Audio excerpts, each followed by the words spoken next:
Hello, Steve White, Checkboy 89 for Steve White's 89. Well, we are at the end of Season 2 of Lower Decks, the episode First Contact, and it was good. I enjoyed it. This is the second episode I've outright enjoyed. There were a few episodes before that I was starting to enjoy, but I was sort of waiting for the other shoe to drop, so to speak, but it never did. So this episode had a nice little Lower Decks nod. They actually had Ensign Sonia Gomez back as Captain Gomez with her own ship, and who didn't wonder what happened to her? I mean, I can't believe they didn't have her back through Next Gen at some point and done this with her being a lieutenant or something on another ship.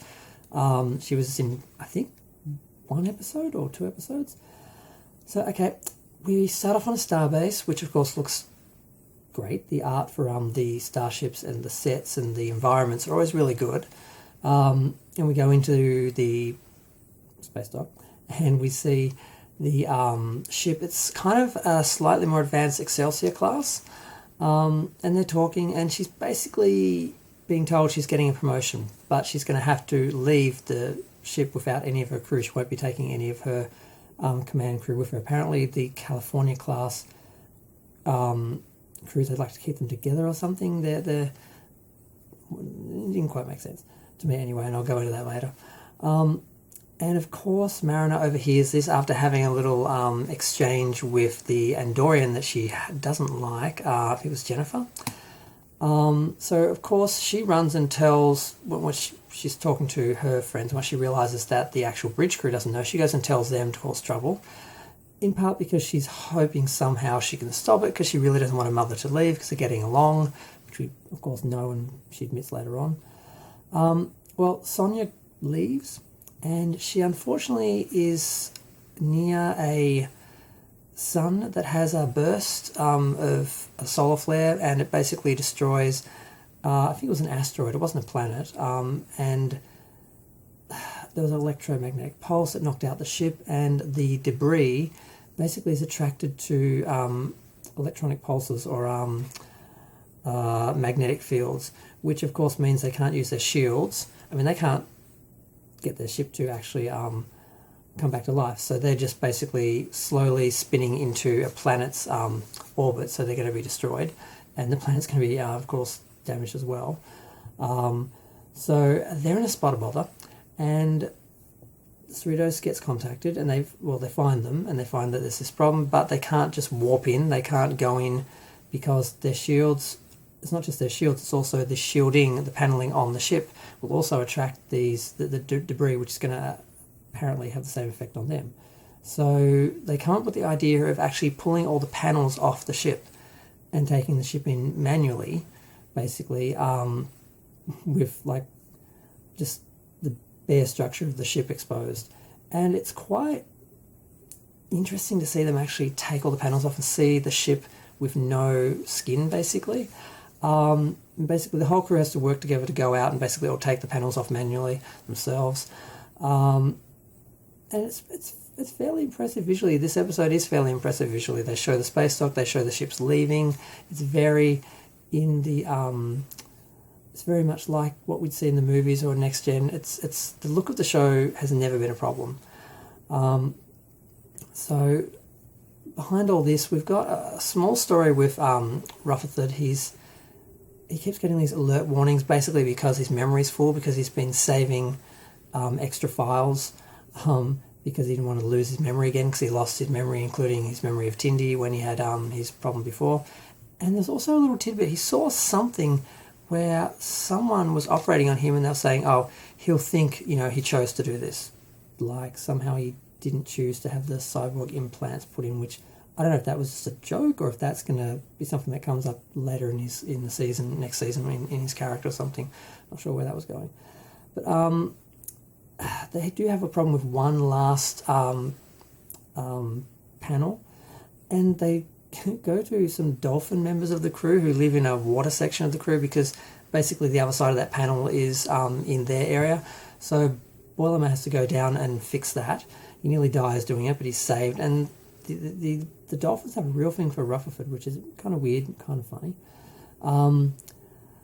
During all this, there's Mariner dealing with her issues with her mother. They have a fight. she doesn't want to leave, but she's angry with her, she's upset, blah, blah, blah, all that, their usual drama. And they do spend a little bit too much time dealing with this, but overall they do a fairly good job of juggling the characters' stories, the main story, the small stories, the action, the humour. It does balance fairly well. Every time I felt like they were focusing too long on Marina's issues, they pretty much went to the next scene. So as soon as it outstayed its welcome, it sort of moved on. And we also had, Tindy had a problem because she was being removed basically from medical, and she overheard a conversation with the cat lady doctor, and she thought that she was not good enough. Turns out she was too good, that they wanted to bump her up to science division or science officer. And she said like Jadzia Dax, and she's like, who the hell's that? Like Spock. And that was a little bit of a dig at Deep Space Nine. That was kind of funny. The funniest part of the episode that did make me laugh was when the crew was confronting the captain about the fact, because they did eventually confront her because they were getting a bit catty on the bridge, and she called them into her ready room, and they basically said, why didn't you tell us?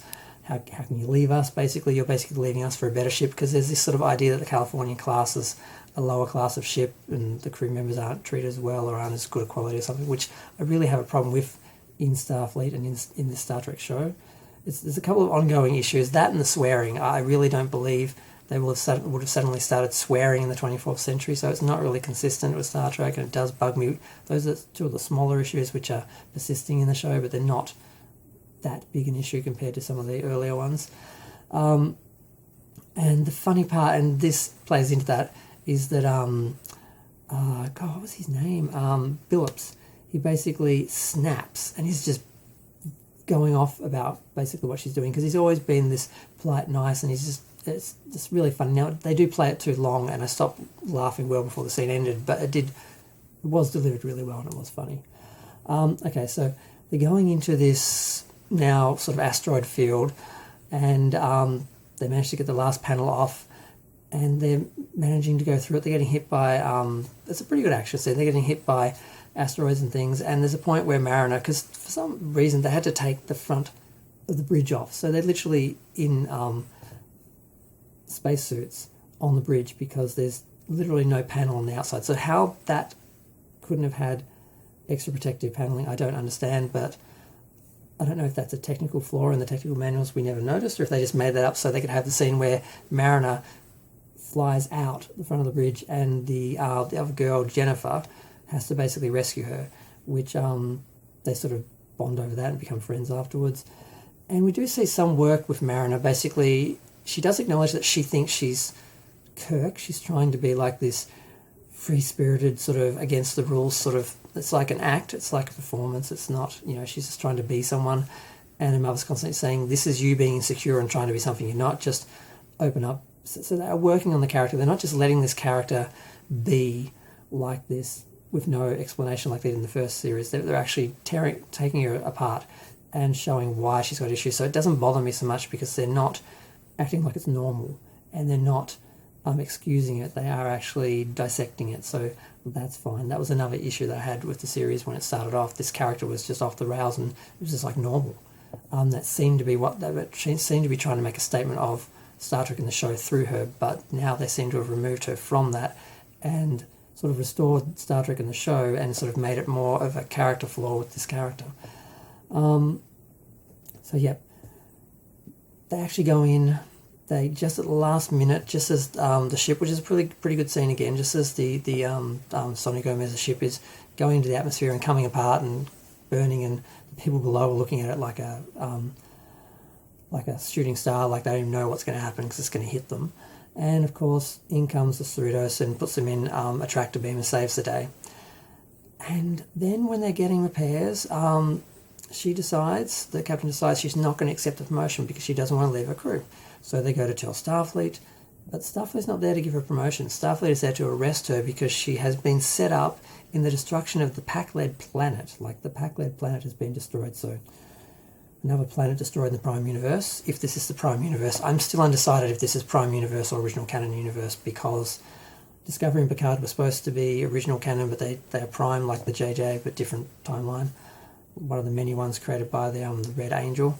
But this one does appear to be original canon with a few sort of shades of the JJ verse, which is more because of who it's being produced by, not necessarily where it sits. I still haven't worked that out for myself. Not sure if the animation is under a different license than the live action shows or how this is working. But they come in and the Peckley planet has been destroyed, and she's apparently colluded with Klingon extremists to set a Viridian bomb which blew up when she was on her mission, and they suspected that she was giving herself an alibi by timing it, or like she could have timed that emergency.